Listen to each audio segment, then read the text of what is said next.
الحمد لله رب العالمين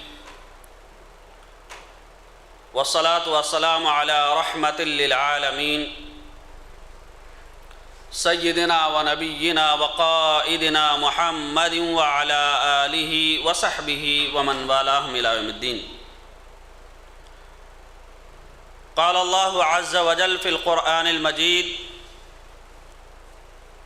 أعوذ بالله من الشيطان الرجيم، بسم الله الرحمن الرحيم.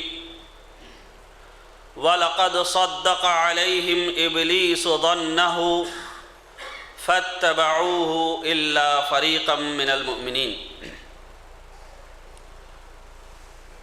صدق اللہ العظیم. واجب الاحترام بزرگوں، ملت اسلامیہ کے نوجوان ساتھیوں، پیارے بچوں، پردہ نشی خواتین، آپ سبھی کو میرا اسلامیہ تحیہ، السلام علیکم ورحمۃ اللہ وبرکاتہ.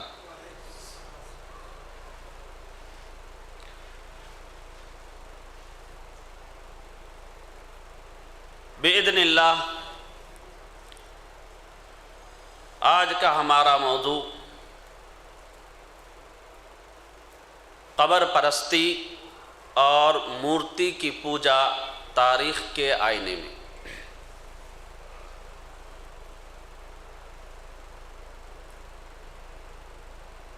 ہم سب کا پروردگار ساری کائنات کا پالنہار، ہمیشہ زندہ رہنے والا،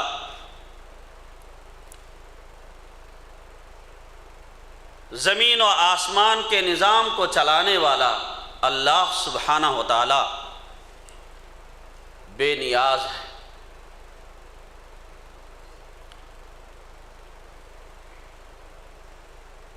اس کی توحید کی بنیاد پر ہی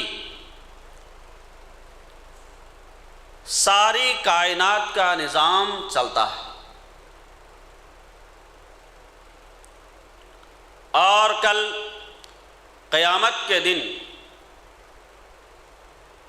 ساری کائنات کو ایک پلڑے میں رکھا جائے گا اور کلمہ توحید کو دوسرے پلڑے میں. تو جس پلڑے میں کلمہ توحید ہے وہی وزنی ہوگا. اس توحید کے علم بردار ہم لوگ ہیں. آج کہ اس تاریخ میں سینہ تان کر اگر کوئی کہہ سکتا ہے کہ ہم موحد ہیں، اہل توحید ہیں، تو وہ صرف اور صرف امت محمدی صلی اللہ علیہ وسلم یعنی میں اور آپ. یقیناً نبی آخر الزمان رحمت للعالمین خاتم الانبیاء والرسل محمد صلی اللہ علیہ وسلم کی امتی کا شرف ہمیں حاصل ہونا ہماری سعادت مندی ہے. اب ہمارا فریضہ بنتا ہے جس دعوت کی خاطر اللہ سبحانہ و تعالیٰ نے 1,24,000 انبیاء کو مبعوث فرمایا، اور نبی آخر الزمان میرے اور آپ کے آقا محمد صلی اللہ علیہ وسلم پر نبوت کو ختم کیا.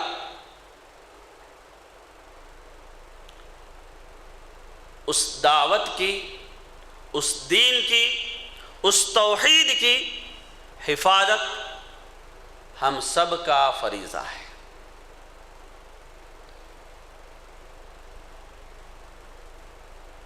ہم موحد ہو سکتے ہیں تو صرف اور صرف توحید کی بنیاد ہی پر موحد ہو سکتے ہیں، متحد ہو سکتے ہیں، متفق ہو سکتے ہیں. اس کے علاوہ کوئی ایسی چیز دنیا میں نہیں ہے، کوئی ایسا مقصد دنیا میں نہیں ہے جو انسانوں کو ایک کر سکے اور نیک کر سکے۔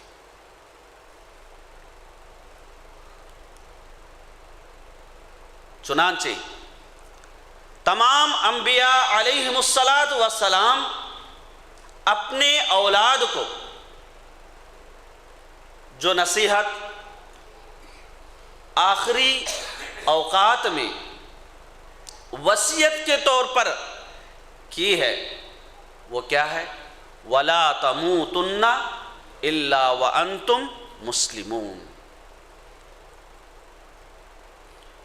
تمہیں موت آنی نہیں چاہیے سوائے اسلام کی حالت میں۔ الحمدللہ اسلام کی نعمت سے، ایمان کی دولت سے اللہ نے ہم سب کو سرفراز کیا ہے۔ آدمی کامیاب کب کہلاتا ہے؟ کامیابی کی چوٹی کو پہنچ کر وہاں سے ایک آدمی نیچے آ جاتا ہے، گر جاتا ہے۔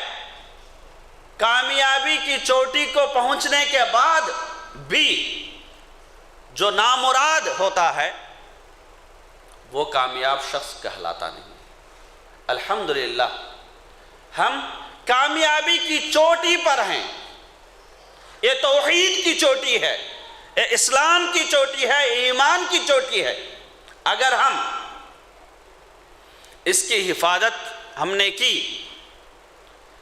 اس کے آداب کو ہم نے بجا لایا،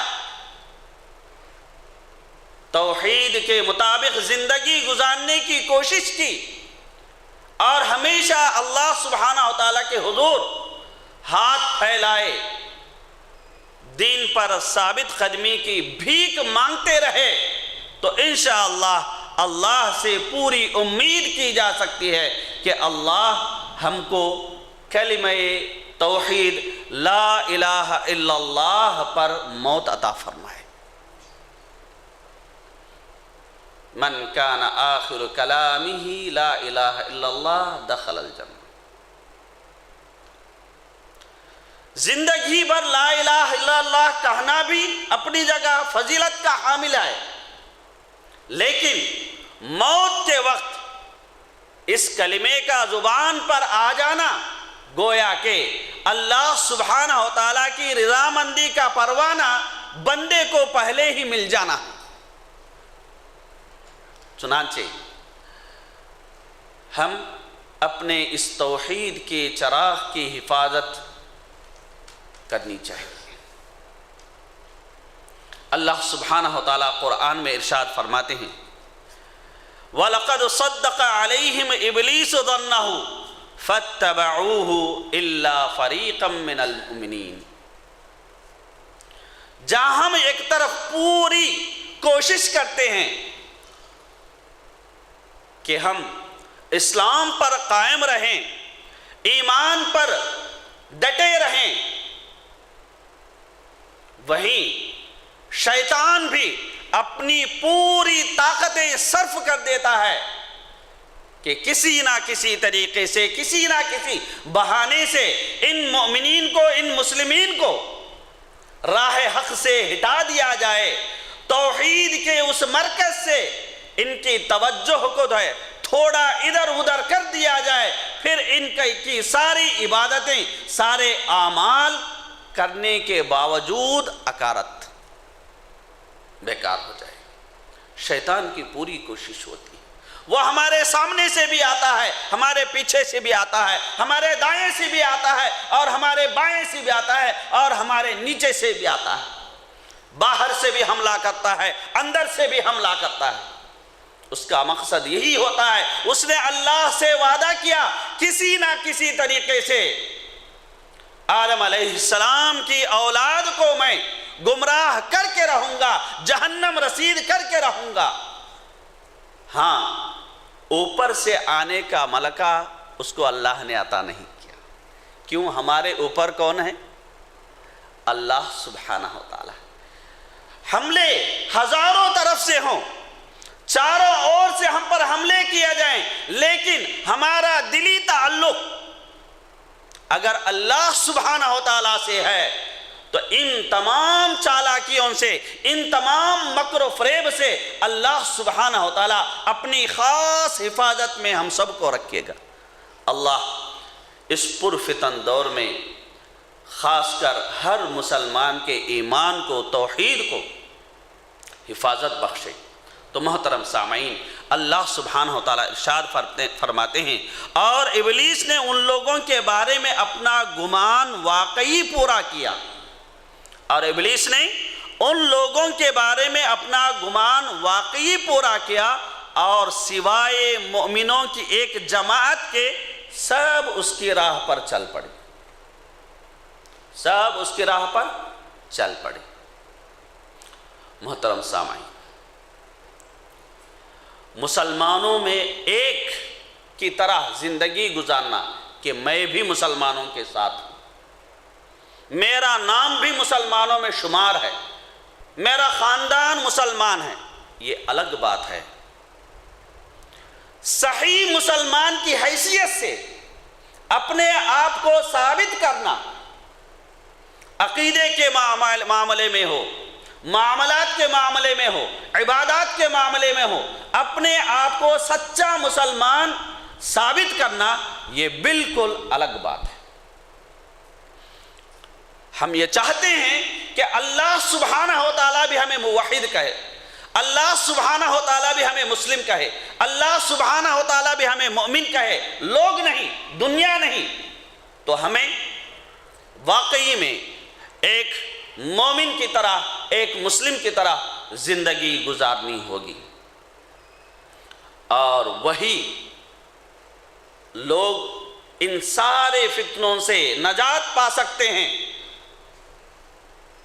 جو اللہ سبحانہ و تعالیٰ کے حکم کے مطابق اور جو نبی رحمت صلی اللہ علیہ وسلم کے سنت کے مطابق زندگی گزارنے کا عزم کرتے ہیں، اور پورا کا پورا بھروسہ اللہ سبحانہ و تعالیٰ پر کرتے ہیں۔ فَإِذَا عَزَمْتَ فَتَوَكَّلْ عَلَى اللَّهِ، جب تم کسی اچھے کام کا عزم کر لیتے ہو، تمہارا یہ عزم کافی نہیں ہے، اس کام کو کرنے کے لیے تمہیں بعد میں اللہ پر بھروسہ رکھنا ہے، اللہ پر توکل کرنا ضروری ہے۔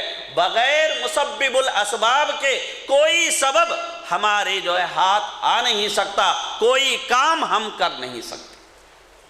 تو محترم سامعین، آج مسلمانوں کی جو حالت ہے، خاص کر توحید کے معاملے میں جو حالت ہے، اس حالت پر روتے ہوئے ایک شاعر نے کہا، دنیا تو گئی چاند ستاروں سے آگے، ہم بیٹھے مزاروں پر دعا مانگ رہے ہیں۔ دنیا تو گئی چاند ستاروں سے آگے، ہم بیٹھے مزاروں پر دعا مانگ رہے ہیں۔ آپ سورہ نوح کی تلاوت کریں گے۔ سورہ نوح میں نوح علیہ السلام اللہ سبحانہ و تعالیٰ سے درخواست کرتے ہیں، فرماتے ہیں وَقَالَ نُوحُ الرَّبِّ إِنَّهُمْ عَصَوْنِي وَاتَّبَعُوا مَن لَّمْ يَزِدْهُ مَالُهُ وَوَلَدُهُ إِلَّا خَسَارًا وَمَكَرُوا مَكْرًا كُبَّارًا وَقَالُوا لَا تَذَرُنَّ آلِهَتَكُمْ وَلَا تَذَرُنَّ وَدًّا وَلَا سُوَاعًا وَلَا يَغُوثَ وَيَعُوقَ وَنَصْرًا وَقَدْ أَضَلُّوا كَثِيرًا۔ یہاں نوح علیہ السلام کی فریاد کو آپ دیکھیں، ایک نبی کے درد کو آپ دیکھیں کہ اپنی امت کو لے کر کس قسم کی فریاد اللہ سبحانہ و تعالیٰ سے وہ نبی کر رہے ہیں۔ نوح علیہ السلام ارشاد فرماتے ہیں، اے میرے رب، انہوں نے میری نافرمانی کی اور اس چیز کی پیروی کی جس نے ان کے مال اور اولاد کو سوائے خسارے کے کچھ نہیں دیا۔ غور کریں، نبی کی نافرمانی، اللہ سبحانہ و تعالیٰ کی نافرمانی اور دیگر اشیاء کی فرما برداری جو ہے انسان کو کسی بھی صورت فائدہ نہیں پہنچا سکتی۔ نہ اس کے اولاد میں برکت ہو سکتی ہے، اور نہ ہی اس کے اموال میں برکت ہو سکتی ہے، اور نہ ہی اس کے اعمال میں برکت ہو سکتی ہے۔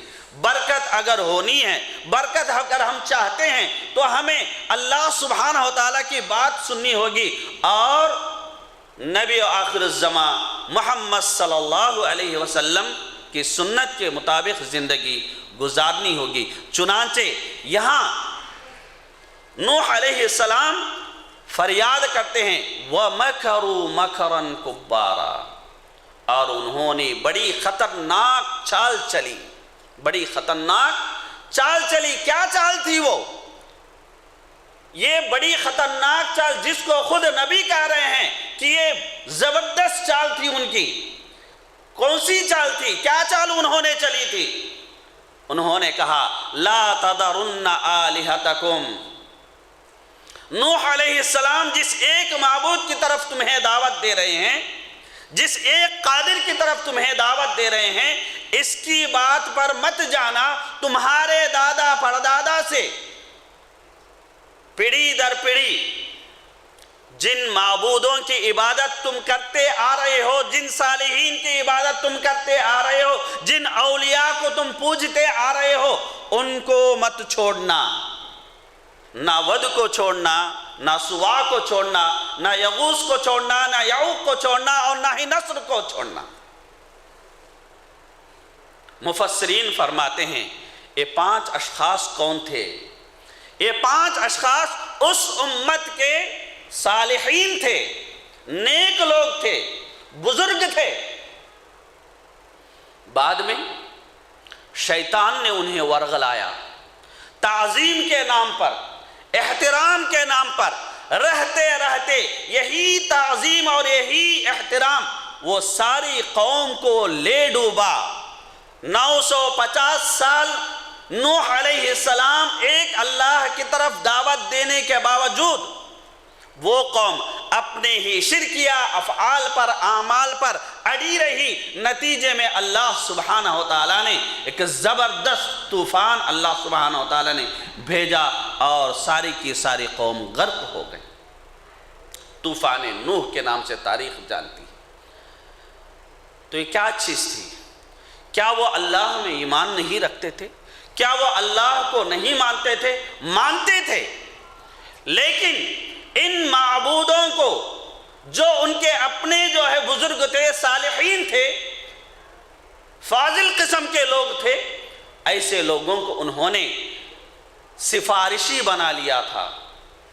اللہ سبحانہ و تعالیٰ کا نعوذ باللہ حصے دار انہوں نے بنا لیا تھا۔ یہی ان کی سوچ نے ان ساری قوم کو لے ڈوبا۔ تو محترم سامعین، یہاں کچھ باتیں آپ لوگوں کے سامنے میں رکھنے کی کوشش کروں گا، کیونکہ تاریخ ہے۔ لات کے تعلق سے جو معبود ان کا تھا، لات کے تعلق سے عبداللہ بن عباس رضی اللہ تعالیٰ عنہ بخاری کے حدیث میں فرماتے ہیں کہ لات کان لات یلت السویق للحجاج فلما مات عکفوا علی قبری۔ لات ایک برگزیدہ اللہ کا بندہ تھا جو حجاج کے لیے آٹا جو ہے وہ پانی میں بھگو کر ان کی خدمت کرتا تھا۔ آٹے کو پانی میں بھگو کر حجاج کی خدمت کرتا تھا۔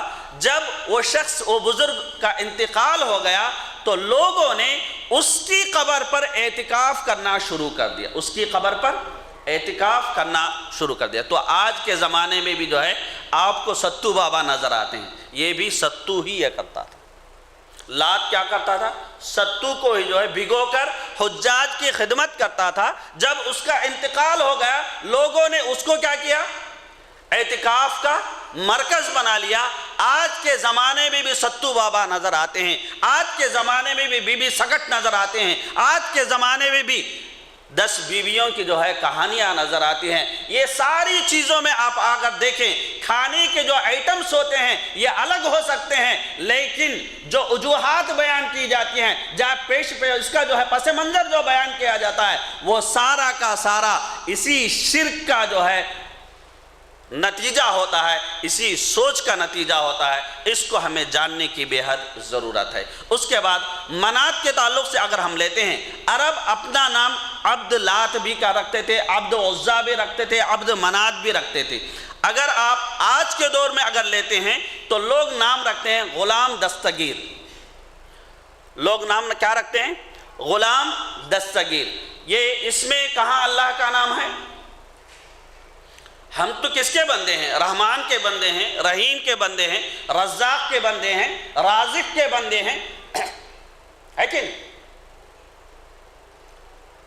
اب یہ جو نام آج کے زمانے میں اس قسم کے کئی نام ہیں جو آج کے زمانے میں رکھے جاتے ہیں، انہی شرکیہ افعال اور اعمال اور سوچ کی جو ہے یہ ثمرہ ہیں، ہمیں جان لینا چاہیے۔ تو محترم سامعین، یہ منات کہنے والا یہ جو بت تھا، قدیر کہنے والے مقام پر ساحل یعنی سمندر کے ساحل پر یہ واقع تھا، اور اسی سے جڑے ہوئے حضرت ابراہیم علیہ السلام کا بھی بت تھا، حضرت اسماعیل علیہ السلام کا بھی بت تھا، اور حضرت مریم علیہ السلام کا بھی بت تھا، اور لوگ ان کو اللہ کے ہاں اپنا سفارشی مانتے تھے اس زمانے میں۔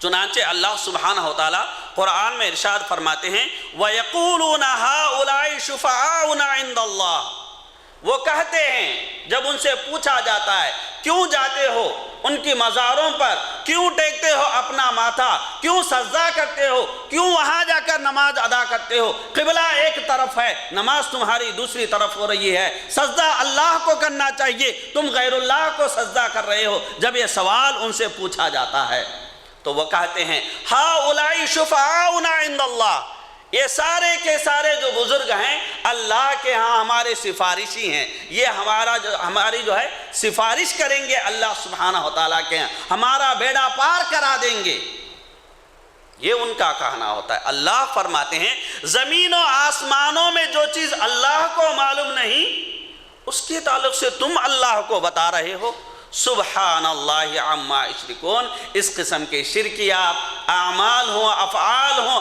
افکار ہوں، ان ساری چیزوں سے اللہ سبحانہ وتعالیٰ کی ذات جو ہے بالکل پاک ہے۔ اللہ سبحانہ وتعالیٰ کی ذات ان ساری شرکیات سے پاک ہے۔ محترم سامعین، ام سلمہ ام المومنین ام سلمہ رضی اللہ عنہا ایک سفر کو جا کر آنے کے بعد نبی رحمت صلی اللہ علیہ وسلم کے دربار میں ایک کنیسہ کے تعلق سے، گرجا گھر چرچ کے تعلق سے بیان کرتے ہوئے کہتے ہیں کہ ہم نے ایک چرچ دیکھا جو بڑا خوبصورت ہے، اچھے اچھے جو ہے تصاویر اس میں بنائی گئی ہیں، ہمیں بہت اچھا لگا۔ کون کہہ رہے ہیں؟ ام المؤمنین حضرت ام سلمہ رضی اللہ عنہا۔ جب نبی رحمت صلی اللہ علیہ وسلم نے یہ بات سنی تو فرمایا قال اولئک قوم اذا مات فیہم العبد الصالح او الرجل الصالح بنوا علی قبرہ مسجدا وصوروا فیہ تلک الصور اولئک شرار الخلق عند اللہ۔ یہ وہ قوم ہے، یہ لوگ اس قوم سے جڑے ہوئے لوگ ہیں، یا وہ قوم ہے جب ان میں کا کوئی صالح آدمی، نیک آدمی، بزرگ خصلت آدمی انتقال فرما جاتا ہے تو اس کی قبر کو یہ مسجد بنا لیتے اور اس کی تصاویر کو اس مسجد میں جو ہے تصویر کشی کرتے۔ اس کے بعد اللہ کے رسول صلی اللہ علیہ وسلم فرماتے ہیں یہ اللہ کے نزدیک اللہ کی تمام تر مخلوقات میں، غور کریں، اللہ کی تمام تر مخلوقات میں بدترین مخلوق ہے۔ اللہ ہماری حفاظت فرمائے۔ ایک اور حدیث میں نبی رحمت صلی اللہ علیہ وسلم نے فرمایا مخلوقات میں سب سے بدترین لوگ وہ ہیں جن پر قیامت آئے گی، جن پر قیامت یعنی قیامت آئی اور وہ زندہ ہیں۔ یہ اللہ کی مخلوق میں سب سے بدترین لوگ ہیں کہ قیامت انہی پہ آئے گی۔ اللہ اللہ کہنے والا ایک آدمی بھی جب تک زندہ ہے قیامت نہیں آئے گی۔ کن لوگوں پہ قیامت آئے گی؟ سب سے بدترین لوگوں پر قیامت آئے گی۔ چنانچہ تمام مخلوقات میں بدترین لوگ وہ ہیں جن پر قیامت آئے گی۔ دوسرے نمبر پر کو رہے وہ ہیں جو قبروں کو جنہوں نے مسجد بنایا، قبروں کو جنہوں نے مسجد بنایا۔ تو محترم سامعین، حضرت عائشہ رضی اللہ عنہا ارشاد فرماتی ہیں، لعن الیہود والنصارى اتخذوا قبور انبیائہم مساجد۔ نبی رحمت صلی اللہ علیہ وسلم نے یہود و نصارہ پر لعنت بھیجا۔ دیکھیے آپ کون ہیں، کس نام سے ہم جانتے ہیں؟ نبی رحمت کے نام سے ہم جانتے ہیں۔ اللہ نے بھی کہا وما ارسلناک الا رحمتا للعالمین۔ ایسی شخصیت، ان کے زبان سے لعنت برس رہی ہے۔ یہود اور نصارہ پر کیا جرم تھا؟ ان کا جرم یہ تھا کہ انہوں نے اپنے نبیوں کے قبروں کو مسجد بنا لیا۔ ہمیں نبی رحمت صلی اللہ علیہ وسلم کی دعا چاہیے، سفارش چاہیے، یا لعنت چاہیے، غصہ چاہیے؟ کیا چاہیے؟ چوائس ہماری ہے۔ اللہ فرماتے ہیں کہ جو حق ہے تمہارے رب کی طرف سے ڈنکے کی چوٹ پر تمہیں کہنا ہے، ڈنکے کی چوٹ پر تمہیں کہنا ہے، فمن شاء منکم فلیؤمن ومن شاء منکم فلیکفر۔ اب جو چاہے ایمان لا سکتا ہے اور جو چاہے اس کا انکار کر سکتا ہے، لیکن حق کو ڈنکے کی چوٹ پر کہنا بے حد ضروری ہے۔ چنانچہ محترم سامعین، تقریباً تاریخ جب ہم اٹھا کر دیکھتے ہیں، قبر پرستی جو شروع ہوئی یا مورتی کی پوجا جو شروع ہوئی، یہ تعظیم میں، احترام میں ہی شروع ہوئی۔ بعد میں جا کر یہ کیا ہوئی؟ شرک کی شکل یہ اختیار کی۔ شروع میں یہ شرک نہیں مانا جاتا تھا۔ اس کو آپ ذہن نشین کر لیں۔ حضرت عائشہ رضی اللہ عنہ کی حدیث اور دیگر کچھ چیزوں کی طرف میں اشارہ کرتے آگے بڑھوں گا۔ حضرت عائشہ رضی اللہ عنہ فرماتی ہیں، جب نبی رحمت صلی اللہ علیہ وسلم کا انتقال ہوا تو اس وقت خوف ہمیں لاحق ہوا کہ اگر نبی رحمت صلی اللہ علیہ وسلم کی قبر کو کسی میدان میں ہم دفناتے تو لوگ ہو سکتا ہے کہ اس نبی رحمت صلی اللہ علیہ وسلم کی قبر کو مسجد بنانے۔ اسی وجہ سے ہم نے نبی رحمت صلی اللہ علیہ وسلم کی قبر کو کسی میدان میں دفن نہیں کیا۔ جب دفن کرنے کا معاملہ آیا تو صحابہ کے درمیان بحث ہوئی کہ نبی رحمت صلی اللہ علیہ وسلم کو کہاں دفن کرنا چاہیے۔ کچھ صحابہ نے کہا جہاں نبی رحمت صلی اللہ علیہ وسلم نماز پڑھتے تھے ہمیشہ وہاں ہم دفن کریں گے۔ ابو بکر رضی اللہ تعالیٰ عنہ کا ہرگز نہیں۔ اس کے بعد کچھ صحابہ نے کہا جنت البقیع میں لے جا کر ہم نبی رحمت صلی اللہ علیہ وسلم کو دفن کریں گے۔ تو اس وقت بھی حضرت ابو بکر رضی اللہ تعالیٰ عنہ نے کہا خوف یہاں بھی لاحق ہے کہ یہاں بھی ہم نبی رحمت صلی اللہ علیہ وسلم کو دفن نہیں کریں گے۔ بعد میں خود حضرت ابو بکر رضی اللہ تعالیٰ عنہ نبی رحمت صلی اللہ علیہ وسلم کا فرمان انہوں نے صحابہ کے سامنے رکھا۔ وہ فرمان یہ ہے، ہر نبی اپنے جائے وفات پر ہی دفن کیا جاتا ہے، ہر نبی اپنے جائے وفات پر ہی دفن کیا جاتا ہے۔ تو محترم سامعین، نبی رحمت صلی اللہ علیہ وسلم بالکل آخری مرحلے میں ہیں۔ کبھی اپنے منہ پر رکھ کر پسینہ پوچھنے کے لیے چادر کو منہ پر ڈال دیتے ہیں، کبھی نکال لیتے ہیں، کبھی پانی لے کر منہ کو دھو لیتے ہیں۔ ایسی نزع کی حالت ہے نبی رحمت صلی اللہ علیہ وسلم کی۔ سوچیں اتنی نزع کی حالت میں، اتنی شدت کی حالت میں جو نبی ہمیں وصیت کریں گے وہ نصیحت کتنی اہمیت کے حامل ہوگی۔ سوچیں آپ، ایسی نزع کی حالت میں صحابہ فرماتے ہیں جس نصیحت کو سن کر 3 بار نبی رحمت صلی اللہ علیہ وسلم تڑپتے ہوئے نصیحت کیے۔ ہم آپ کی حالت کو دیکھ کر ہم وہاں رہ نہیں سکے، وہاں سے ہم آ گئے۔ اتنی سختی میں نبی رحمت صلی اللہ علیہ وسلم نے نصیحت کی۔ وہ کیا ہے؟ الا فلا تتخذوا القبور مساجد فانی انہاکم عن ذلک قاتل اللہ الیہود والنصارى اتخذوا قبور انبیاء مساجد۔ خبردار کہ تم قبروں کو مساجد مت بنانا، یقیناً میں اس چیز سے تم سب کو روکتا ہوں۔ ما اتاکم الرسول فخذوہ جو بھی نبی رحمت صلی اللہ علیہ وسلم تمہیں دے تمہیں اسے لے لینا ہے. وما نہاکم عنہ فانتہو، یہ ایمان کی چوٹی ہے. یہاں امتحان ہوتا ہے اصل کہ ہم نبی کی مانتے ہیں یا اپنے نفس کی مانتے ہیں. اگر ہم نے نبی کی مانی نفس سمیت قد افلح من زکاہا، ہم کامیاب ہو جائیں گے. اگر نفس کے ہم مانتے ہیں تو اس نفس سمیت اللہ ہمیں جہنم رسید کر دے گا.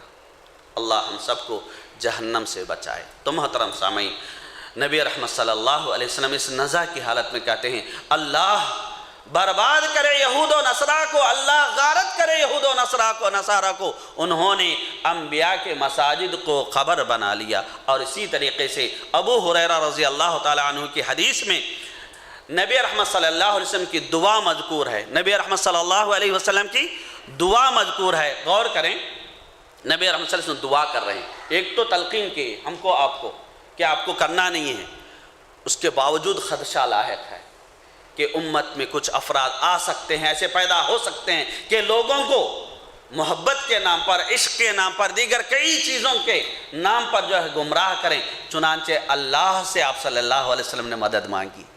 اے اللہ اس معاملے میں میری مدد تو فرما. چنانچہ اللہ سبحانہ و تعالی دعا کرتے ہوئے نبی رحمت صلی اللہ علیہ وسلم فرماتے ہیں اللہم لا تجعل قبری وثنا یعبد. اے اللہ تو میری قبر کو بت نہ بنا کہ اس کی پوجا کی جائے. آج ہزار لوگوں کی، کروڑہ لوگوں کی، ہزاروں لاکھوں کوششوں چالوں کے باوجود ان خرافات سے، ان بدعات سے، ان شرکیات سے نبی رحمت صلی اللہ علیہ وسلم کا مقبرہ محفوظ ہے. اس کی وجہ نبی رحمت صلی اللہ علیہ وسلم کی وصیتوں کے ماننے والوں کے ساتھ ساتھ ان کی اپنی خود دعا ہے جس کی حفاظت اللہ سبحانہ و تعالیٰ فرما رہے ہیں. تو محترم سامعین، یہ اس چیز کو جو ہے ذہن نشین ہمیں کر لینا ہے. اسلام کی تعلیمات پر آپ غور کریں گے، آپ دیکھیں گے کہ ہمیں منع کیا گیا ہے. کیا ایک مسلمان اللہ کے علاوہ کسی دوسرے تیسرے کو اپنا معبود مان سکتا ہے؟ ہرگز نہیں. لیکن ہمیں منع کیا گیا کہ سورج طلوع ہوتے وقت نماز نہ پڑھیں، سورج غروب ہوتے وقت نماز نہ پڑھیں. کیوں منع کیا گیا؟ کیا مومن سورج طلوع ہوتے وقت اپنے دل میں اللہ کے علاوہ کسی کا تصور لا سکتا ہے؟ سورج غروب ہوتے وقت کیا اپنے دل میں کسی کا تصور ایک مومن لا سکتا ہے؟ ہرگز نہیں. لیکن یہ خدشہ ہے، یہ محرک ہے. دیکھنے والا جو نہ جانتا ہو اس وقت میں اگر وہ عبادت کر رہا ہے، دیکھنے والے کو یہ لگے گا کہ یہ بھی سورج کی عبادت کرتا ہے، کیونکہ طلوع ہوتے وقت سورج کی پوجا کرنے والے سورج کی پوجا کرتے ہیں، غروب ہوتے وقت سورج کی پوجا کرنے والے سورج کی اشتباہ ہو سکتا ہے. اشتباہ کی وجہ سے اسلام نے منع کیا. اسی لیے نبی رحمت صلی اللہ علیہ وسلم نے ارشاد فرمایا من تشبہ بقوم فہو منہم، جو جس قوم کی شبیہ اختیار کرے وہ انہی میں سے. یہ ساری چیزیں کیوں کہی گئیں؟ یہ اسی لیے کہی گئیں کہ آدمی حدود پار نہ کرے. حدود سے پہلے جو ہے کچھ اس کو تنبیہ کرنے والی چیزیں بتائی گئیں تاکہ وہ توحید کے دائرے میں رہتے ہوئے اپنی ادھر دنیا کی اور اخروی زندگی کو جو ہے کامیابی و کامرانی سے ہمکنار کر لے. تو محترم سامعین، جابر رضی اللہ تعالیٰ عنہ کی حدیث ہے جس میں انہوں نے ارشاد فرمایا نہا رسول اللہ ان یجسس القبر وان یکتب علیہا. نبی رحمت صلی اللہ علیہ وسلم کی حدیث ہے جس میں جابر رضی اللہ عنہ فرماتے ہیں آپ نے منع فرمایا کہ قبر کو پختہ بنایا جائے اور قبر پر لکھا جائے، اور منع فرمایا قبر کو روندنے سے. قبر کو روندنے سے. نبی رحمت صلی اللہ علیہ وسلم کے فرمان کے باوجود آپ سوچ نہیں سکتے، اگر کچھ باتیں اگر کہی جائیں ہندوستان کے پس منظر میں سوچ نہیں سکتے. قبروں پر جو ہے چپل پہن کر چلنے والے کئی ہم کو نظر آتے ہیں، قبروں کو رونتے ہوئے نکل جانے والے کئی نظر آتے ہیں، اور کئی ایسے بھی نظر آتے ہیں قضائے حاجت کے لیے قبرستان کو جاتے ہیں. یہ کیا نبی رحمت صلی اللہ علیہ وسلم کی تعلیمات ہیں؟ ہرگز نہیں. تو محترم سامعین، یہاں نبی رحمت صلی اللہ علیہ وسلم نے قبر کو پختہ بنانے سے منع فرمایا ہے۔ اب قبر کو اونچا کرنے کا اگر حکم ہم لیتے ہیں، علی رضی اللہ تعالی عنہ ابی الحیاج اسدی ایک دوسرے تابعی شاید تھے، تو ان سے مخاطب ہو کر فرماتے ہیں ابعثک علی ما بعثنی النبی صلی اللہ علیہ وسلم الا تدع قبرا مشرفا الا سویتہ ولا تمثالا الا طمستہ، میں تم کو اسی محاذ پر بھیج رہا ہوں جس محاذ پر مجھے خود نبی رحمت صلی اللہ علیہ وسلم نے بھیجا تھا۔ میں تمہیں اس محاذ پر بھیج رہا ہوں جس پر خود نبی رحمت صلی اللہ علیہ وسلم نے مجھے بھیجا تھا۔ وہ محاذ کیا تھا؟ کوئی بھی اونچی قبر تم دیکھو تو اس کو برابر کر دو، کوئی مجسمہ تمہیں مورتی تمہیں نظر آ جائے تو اس کو جو ہے تم ختم کر دو، تم اس کو ختم کر دو۔ یہ کس کی وصیت تھی؟ حضرت علی رضی اللہ عنہ کی وصیت تھی۔ چنانچہ تمام علماء اس بات کو مکروہ سمجھتے ہیں کہ قبر کو اونچا بنایا جائے۔ امام شافعی رحمۃ اللہ علیہ فرماتے ہیں کہ قبر کو بالکل زمین کے برابر بھی نہیں کرنا چاہیے، تھوڑا بہت اونچا رکھنا چاہیے تاکہ آنے جانے والے کو پتہ چل سکے کہ یہ قبر ہے، اور اس کو روندنے سے یا اس پر چلنے سے جو ہے وہ پرہیز کر سکے۔ اتنی اجازت علماء نے دی ہے، اس سے بڑھ کر کسی بھی عالم نے، کسی بھی مسلک سے جڑے ہوئے عالم نے یا فقیہ نے اجازت نہیں دی۔ اس میں تمام علماء کا اتفاق ہے۔ اب قبروں کی زیارت کا معاملہ اگر ہم لیتے ہیں، نبی رحمت صلی اللہ علیہ وسلم کی حدیث میں آپ لوگوں کے سامنے رکھوں گا۔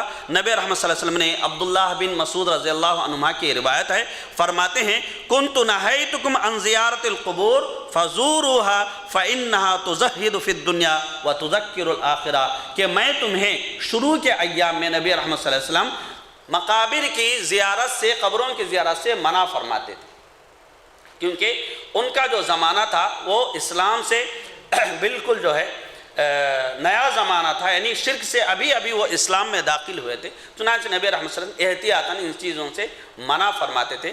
نبی رحمت صلی اللہ علیہ وسلم بعد میں فرماتے ہیں میں تمہیں روکتا تھا قبروں کی زیارت سے، لیکن ابھی کہتا ہوں کہ تم قبروں کی زیارت کرو، اس سے تمہیں دنیا کے تعلق سے جو ہے تمہارے اندر جو دنیاوی پیاس ہے، ہوس ہے، یہ ختم ہو جائے گی اور آخرت کی فکر جو ہے تمہارے اندر پیدا ہوگی۔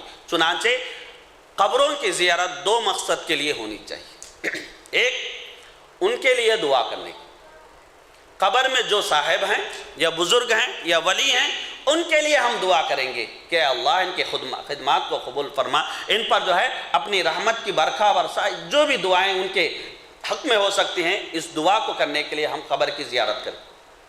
دوسری زیارت اس لیے کہ ہم یہ دنیاوی جو جھنبیلا ہے، اس جھنبیلے سے آزاد ہونے کے لیے دنیاوی جو محبت ہے، اس محبت کو کم کر کے فکر آخرت کو اپنے اندر جو ہے پروان چڑھانے کے لیے ہمیں قبروں کی زیارت کرنا ضروری ہے۔ نبی رحمت صلی اللہ علیہ وسلم نے اس کی تلقین کی ہے۔ اب آخر میں ہم اس مسئلے پر آ کر رکتے ہیں کہ امت اسلام میں قبر پرستی کب سے شروع ہوئی؟ امت اسلام میں قبر پرستی کب سے شروع ہوئی؟ تو محترم سامعین، پہلی اونچی قبر تاریخ اسلام میں پہلی اونچی قبر سن ہجری 280 پر 4 میں بنائی گئی۔ یہ قبر نہ کسی امام کی تھی نہ کسی ولی کی تھی، بلکہ خلیفہ عباسی منتصر کی تھی۔ طبری رحمت اللہ علیہ فرماتے ہیں یہ قبر جو بنائی گئی تھی ان کی ماں کی درخواست پر بنائی گئی تھی، جو کہ روم کی عیسائی عورت تھی، عیسائی عورت تھی، یعنی خیر القرون قرنی ثم الذین یلونہم ثم الذین یلونہم، ٹھیک ہے۔ نبی رحمت صلی اللہ علیہ وسلم نے فرمایا سب سے بہترین قرن کون سا ہے؟ میرا ہے، اس کے بعد کا صحابہ، تابعین، تابع تابعین، تقریباً تابع تابعین کا دور ختم پر تھا، اس وقت یہ پہلی اونچی خبر بنائی گئی۔ اس کے بعد دوسری جو اونچی خبر بنائی گئی وہ سن ہجری 290 پر 6 میں بخارا میں بنائی گئی۔ یہ اسماعیل سامانی کی خبر تھی، اور سن ہجری 315 میں امام علی رضی اللہ تعالی عنہ کی قبر جو ہے ہمدانیوں نے نجف میں بنائی، اور 360 پر 6 سن ہجری میں ایران میں محمد بن موسیٰ کی قبر بنائی گئی، اور 7 بنات 7 بیٹیوں کی قبر جو ہے سن 400 ہجری میں یہ بنائی گئی۔ تو یہ اگر اس کو تاریخ کو اگر آپ دہراتے ہیں تو آپ کو یہ بالکل واضح طور پر نظر آئے گا کہ اونچی بنانے کا یہ جو تصور ہے، یہ جو رواج ہے، نہ نبی رحمت صلی اللہ علیہ وسلم کے زمانے میں تھا، نہ صحابہ کے دور میں تھا، نہ تابعین کے دور میں تھا، اور نہ ہی تبع تابعین کے دور میں تھا۔ بہت زمانے کی ایجاد ہے۔ اس کے بعد روافض نے ان قبروں کا تعظیم احترام کرنا شروع کیا، اور بالآخر اس کو عبادت کا ذریعہ تک لے جانے میں وہ معاون رہے، اور اس کے بعد صوفیہ بھی اس میں شامل ہو گئے۔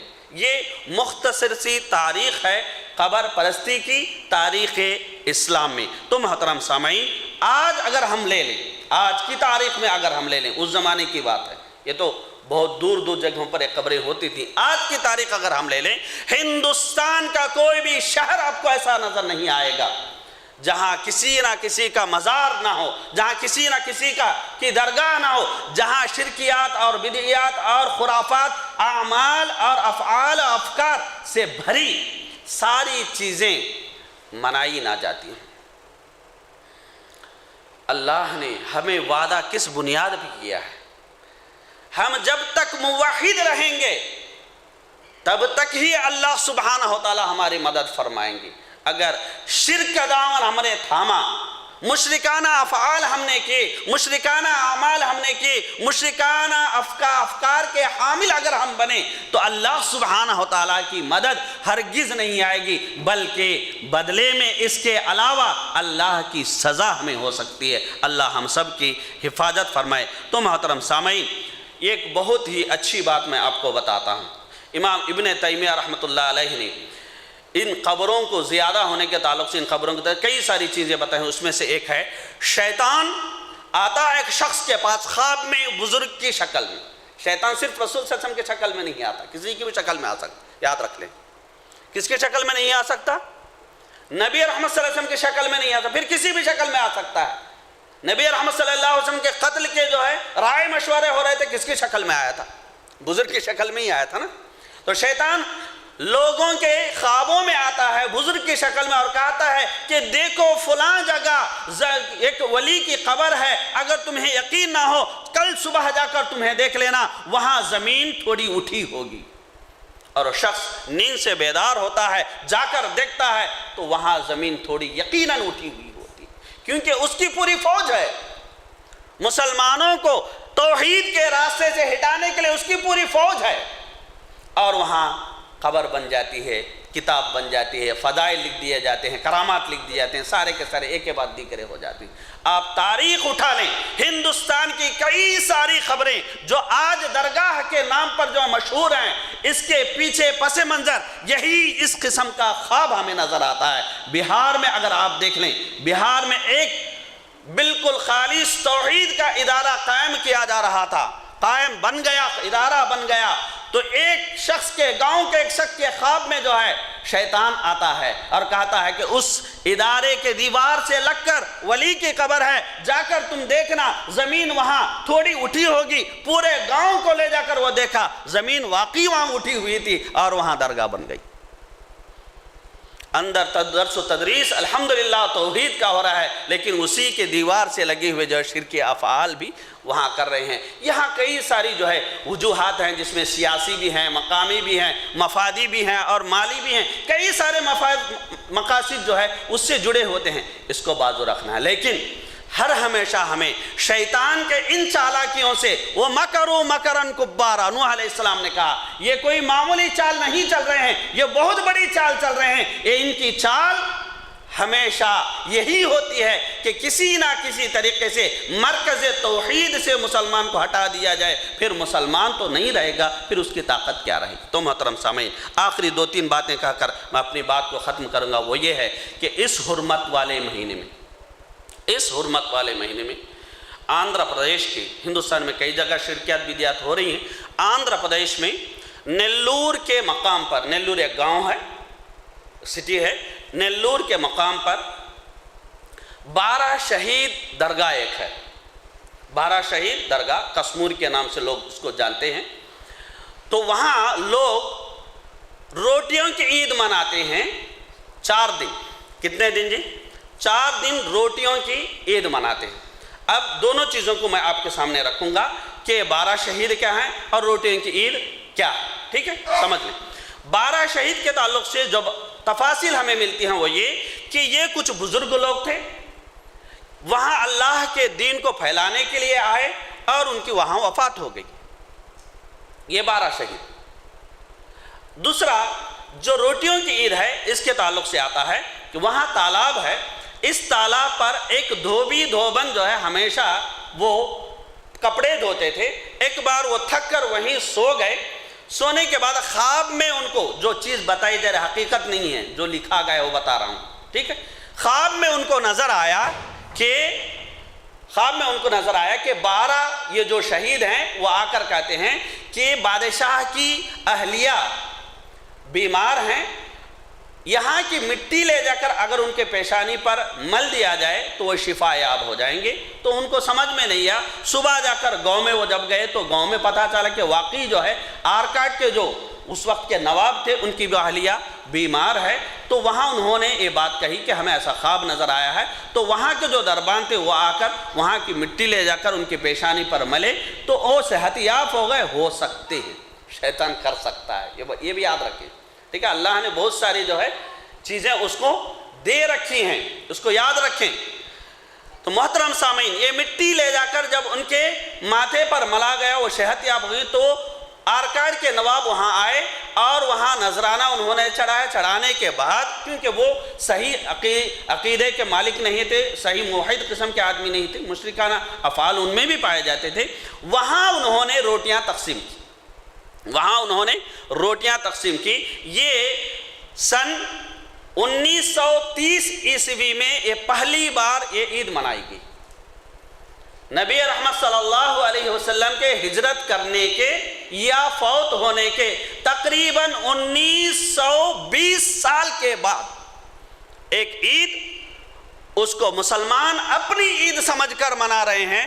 آج اردو میں اس کا نام کہنے میں اتنا مزہ نہیں آتا، لیکن آپ تیلگو میں اگر کہیں روٹل پنڈگا، یعنی مسلمانوں سے بڑھ کر غیر وہاں آتے ہیں، اور غیر جو آتے ہیں وہاں جو روٹیاں چھوڑی جاتی ہیں. آپ جو ہے کچھ لوگوں کو معلوم ہوگا، کچھ لوگوں کو معلوم نہیں ہوگا، لیکن جن کو معلوم نہیں ہے ان کو کہہ رہا ہوں، وہاں روٹی جو ہے نسل کی روٹی بھی چھوڑی جاتی ہے، نوکری کی روٹی بھی چھوڑی جاتی ہے، مال کی روٹی بھی چھوڑی جاتی ہے، کویت کی روٹی بھی چھوڑی جاتی ہے، آندھرا پردیش کی روٹی بھی چھوڑی جاتی ہے، تلنگانہ کی روٹی بھی چھوڑی جاتی ہے. اگر کوئی مقصد وہاں دیگر مقاصد ہیں، ان سارے ناموں پر روٹیاں چھوڑی جاتی ہیں. کون سی روٹی چھوڑ رہا ہے یہ لوگوں کو پتہ نہیں چلتا، کہاں کون سی روٹی چھوڑنی چاہیے یہ ان کو پتہ نہیں چلتا. تو باقاعدہ بیانر لگائے جاتے ہیں، یہاں تلنگانہ کی روٹی چھوڑنا ہے، یہاں آندھرا پردیش کی روٹی چھوڑنی ہے، یہاں نسل کی روٹی چھوڑنی ہے، نسب کی روٹی چھوڑنی ہے، یہاں نوکری کی، یہاں کویت کی.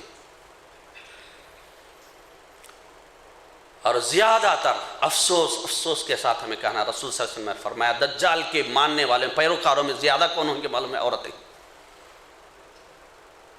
اور ان مقبروں پر بھی، ان مزاروں پر بھی، ان شرک کی فیکٹریوں پر بھی زیادہ تر کون لوگ پائے جاتے ہیں؟ عورتیں پائی جاتی ہیں، چاہے وہ مسلم عورتیں ہیں یا مشرک عورتیں. اور آپ غور کریں کیوں اس قسم میں غیر ہم سے شریک ہوتا ہے؟ وہ مشرک ہے، وہ پکا مشرک ہے. کوئی شک ہے اس کے شرک میں؟ نہیں. کیوں وہ یہاں کمپرومائز ہو کر میرے ساتھ آ کر میری عید منا رہا ہے؟ ہرگز یہ میری عید نہیں ہے. اس کے شرک کو میں اپنی عید بنا لیا ہوں، بلکہ میں اپنی عاقبت برباد کر رہا ہوں. وہ تو برباد ہی ہے، لیکن میں اپنی آخرت برباد کر رہا ہوں. تو محترم سامعین، اسی قسم کا ابا جان باوا جان جو مرغ ملا آپ لوگوں کو معلوم ہوگا جو اس علاقے کے ہیں، وہاں بھی آپ دیکھیں. ایک بات میں آپ لوگوں کے سامنے رکھوں گا، وہ یہ مسجد کی فوٹو آپ لے لیں. آپ لوگوں کے سامنے بالکل وضاحت کے ساتھ عینی مشاہدہ، مسجد کی فوٹو آپ لے لیں، ان درگاہوں کے فوٹو بھی، مسجد کے اندر جا کر فوٹو لے لیں، ان درگاہوں کے اندر جا کر بھی آپ فوٹو لے لیں. کہاں پیسہ زیادہ لٹ رہا ہے، کہاں زیادہ اس کو سجایا جا رہا ہے. مسجد سے بڑھ کر اہتمام ان مزاروں کا کیا جا رہا ہے. وَأَنَّ الْمَسَاجِدَ لِلَّهِ، اللہ نے کہا تمام کی تمام مساجد اللہ کے لیے. کہیں مزاروں کا ذکر اللہ سبحانہ تعالیٰ نے کیا؟ کیوں مسلمان مسجد کو چھوڑ کر مزار کے پیچھے پڑا ہے؟ کیوں ایک در میں اگر اس در میں سجدہ ہم نے نہیں کیا تو در در کی چوٹیں کھانا ہمارے نصیب میں اللہ لکھ دیں گے۔ ایک سجدہ جس کو ہم کیا سمجھتے ہیں؟ بھاری سمجھتے ہیں، یاد رکھیں اس ایک سجدے سے ہزاروں سجدوں سے ہمیں نجات مل سکتی ہے۔ آخر میں محترم سامعین، بالکل جلدی میں جو ہے کچھ باتیں میں بتاؤں گا، کیوں یہ شرکیہ بدعت جو ہے ہزاروں تقریریں کہنے کے باوجود، کتابیں چھاپنے کے باوجود کیوں آج بھی قائم ہے۔ کچھ وجوہات میں بیان کروں۔ سب سے پہلی وجہ ہندوستان کے پس منظر میں بتا رہا ہوں۔ ایک ہندوستان کے اوقاف، یاد رکھیں ہندوستان کے اوقاف جہاں مساجد کا اہتمام ہوتا ہے، اس سے بڑھ کر انکم چونکہ ان جگہوں سے زیادہ آتا ہے تو اوقاف یہاں پورے قسم کے پنڈال جو بھی چاہیے پورا اہتمام اوقاف کرتی ہے۔ ایک بات یاد رکھیں، یہ اوقاف وجہ ہے۔ دوسری سطح پر حکومت ہے، حکومت کو یہی چاہیے، مسلمان نہیں چاہیے۔ وہ کہتے ہیں نا کہ ہمیں عبدالکلام جیسا آدمی چاہیے، جو نام کا لگے کہ مسلمان ہے لیکن پورا کا پورا ہم جیسا رہے۔ حکومت چاہتی ہے کہ مسلمان شرک پر قائم رہیں، تو جہاں بھی اس قسم کے افعال، اعمال اور افکار ہوتے ہیں یا پنپتے ہیں وہاں اس کو بڑھنے کی پوری جو ہے کوشش کی جاتی ہے۔ تو جہاں چنانچہ آپ دیکھیں گے، آپ نے کبھی سنا کہ مکہ شریف کو امیتابھ بچن گیا؟ کیا آپ نے سنا مسجد کو کوئی ہیروئن آئی؟ لیکن آپ دیکھیں کہ کہاں یہ ہیروئنز جا رہی ہیں، ہیروز جا رہے ہیں، یہ سیاسی لوگ جا رہے ہیں۔ غور کریں، کیا یہ ہو سکتا ہے کہ ایسے لوگوں کو واقعی اگر وہ صالحین ہیں، واقعی اگر وہ بزرگ ہیں، ان ایسے لوگوں کو ان کی خبروں پر جو ہے حاضری کی اجازت ہو سکتی ہے؟ یہ ساری چیزیں ہمیں سوچنے کی۔ اور تیسری جو چیز ہے، جو مشرک ہیں وہ خود اس کے سپورٹ میں ہوتے ہیں۔ وہاں کا جو ہے سیاسی جو لیڈر ہے وہ خود میدان میں کود گیا ہے اور پورے طریقے سے جو ہے یہاں بھی جا رہا ہے، وہاں بھی جا رہا ہے، ہنگامہ مچائے ہوئے لوگوں کو سیاسی وہاں سپورٹ ملتا ہے، تو یہ لیڈرز ہیں۔ اور چوتھی جو آخری چیز ہے وہ ہے جاہل مسلمان، جن کو خود اپنا دین بیچاروں کو معلوم نہیں ہے، وہ بیچارے اس میں جو ہے پھنستے جا رہے ہیں۔ تو محترم سامعین، لمحہ فکر ہے ہم سب کے لیے۔ ہم پڑھتے ہیں سورۃ الفاتحہ میں ایاک نعبد و ایاک نستعین، ہم تیری ہی عبادت کریں گے، مدد کے لیے تجھی سے ہم رجوع ہوں گے۔ ٹھیک ہے، کیا کبھی ہم نے کہا ایاک نعبد کی جگہ کسی کا نام ہم نے لیا؟ ایاک نستعین کی جگہ کسی کا نام ہم نے لیا؟ لینے کی جسارت کوئی کر سکتا ہے؟ جب نماز میں نہیں کر سکتا تو باہر کیسے کر سکتا ہے؟ جب نماز میں تم یہ جسارت نہیں کر سکتے، باہر کیسے یہ جسارت ہو رہی ہے؟ کیا نماز کا وہ اثر ہمارے دلوں پر نہیں ہو رہا ہے؟ اور اسی طریقے سے قل اعوذ برب الفلق، قل اعوذ برب الناس، دونوں صورتیں لیں۔ کس کی پناہ میں جا رہے ہیں ہم؟ کس کی پناہ میں؟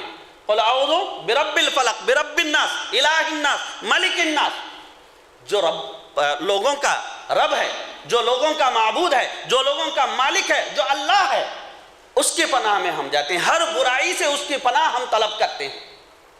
کیا کبھی ہمارے زبان سے یہ بات ہو سکتی ہے کہ ہم ہر چیز کی برائی سے فلاں آدمی کی پناہ چاہیں گے؟ کیا ایک مسلمان کہہ سکتا ہے اس صورت کی جگہ کسی دوسرے کا نام وہ لے سکتا ہے؟ ہرگز نہیں لے سکتا۔ جب اس کا عقیدہ یہ ہے تو عمل یہ ہے، تو وہاں جو باہر کی دنیا ہے یا مزار ہے یا کچھ ہے، وہاں جا کر کسی غیرے کو، کس اللہ کے علاوہ جو ایک مخلوق ہے، جو ایک مجبور ہے، اس کو کیسا اپنا وہ حاجت روا مان سکتا ہے؟ محترم سامعین، آخری بات آپ یاد رکھ لیں، اللہ سبحانہ وتعالی قرآن میں فرماتے ہیں قُلِ ادْعُوا الَّذِينَ زَعَمْتُم مِّن دُونِ اللَّهِ لَا يَمْلِكُونَ مِثْقَالَ ذَرَّةٍ فِي السَّمَاوَاتِ وَالْأَرْضِ وَمَا لَهُمْ فِيهِمَا مِنْ شِرْكٍ وَمَا لَهُ مِنْهُمْ مِنْ ظَهِيرٍ۔ یہاں اللہ سبحانہ وتعالی فرماتے ہیں کہہ دیجئے کہ اللہ کے سوا جن کو تمہیں گمان ہے سب کو پکار لو، جن کو تمہیں گمان ہے سب کو پکار لو، ان میں سے کسی کو آسمانوں میں اور زمینوں میں ایک ذرے کا بھی اختیار نہیں ہے، نہ ان کا کوئی حصہ ہے، نہ ان میں سے کوئی اللہ کا مددگار ہے۔ آخری بات آپ لوگوں کے سامنے رکھوں گا، اللہ رزاق ہے۔ اللہ کون ہے جی؟ رزاق ہے، اور پوری مخلوق اکال ہے۔ پوری مخلوق کیا ہے؟ اکال ہے، یہ کھانے والے ہیں، یہ رزق کھانے والے ہیں۔ رزق دینے والا کون ہے؟ اللہ ہے۔ ہمارا رزق کہاں ہے؟ وَفِي السَّمَاءِ رِزْقُكُمْ، ہمارا رزق کہاں ہے؟ آسمانوں میں ہے۔ اور اللہ کہاں ہے؟ اوپر ہیں۔ اللہ کہاں ہے؟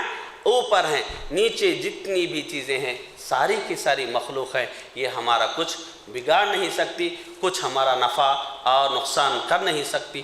ہمارا نقصان اور نفع کا مالک صرف اور صرف اللہ ہے۔ چنانچہ ہم سب کو چاہیے کہ ہم اسی کے دربار میں اپنا ماتھا ٹیکنے کی کوشش کریں اور اسی کے کلمہ توحید پر جان دینے، جان کو قربان کرنے کی کوشش ہم کریں۔ اللہ سبحانہ وتعالی ہم کو اور سب کو جو ہے کہنے اور سننے سے بڑھ کر عمل کی توفیق نصیب فرمائے۔ آمین وآخر دعوانا الحمدللہ رب العالمین۔ جو کچھ میں نے کہا ہے اس میں حق ہے تو وہ اللہ کی طرف سے ہے، اگر کچھ غلط ہے یقیناً میرے اپنے نفس اور شیطان کی طرف سے ہے۔ اللہ سبحانہ وتعالی میری خطاؤں کو معاف فرمائے، اور جو کچھ صحیح بات سنی گئی ہے اس کو تمام لوگوں میں دلوں میں بٹھائے اللہ سبحانہ وتعالی۔ آمین وآخر دعوانا الحمدللہ رب العالمین۔